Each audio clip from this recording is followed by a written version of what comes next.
One of the challenges I've noticed in our area recently is not being able to get sweet basil seeds from our usual seed store. But here I have 8 basil plants, which I grew from seed 3 months ago. And now I'm thinking of using half of it to mature and produce flowers, which would later on have seeds, and the other half to prune them so they can maintain a certain height and eventually bush out. So as I prune these cuttings, they will become new plants as well. So here's an example. This is the first time I pruned this plant, and now the new growth is maybe around or a little more than 12 inches. So I can cut this part and this one, and this can serve as a new plant or maybe 2 other plants. I can also cut it in the middle here, just above the leaf nodes. Here. For the love of sweet basil. There we go.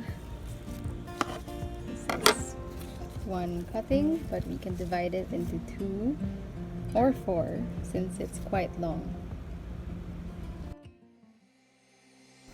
9 days after pruning my sweet basil plants, I noticed that 2 long stems, this one and the one here, are showing signs of flowers.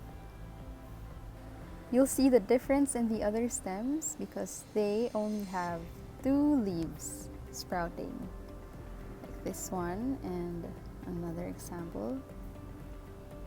So here you can only see 2 sprouts, and here, but on this one it's like a whole cluster of leaves. But when you take a closer look, you can already see the buds below it. So this will eventually grow taller, and maybe in a few weeks we'll be able to harvest the flowers and eventually the seeds. I'm really sad seeing these guys producing their own flowers already, because that means that the plant is maturing and it's almost nearing the end of its life. But really, this is one sacrifice that I made because of the unfortunate scarcity of sweet basil seeds in the market.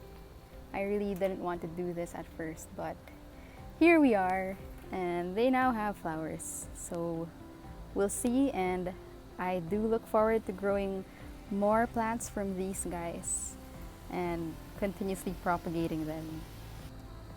I love you guys. Thank you for growing.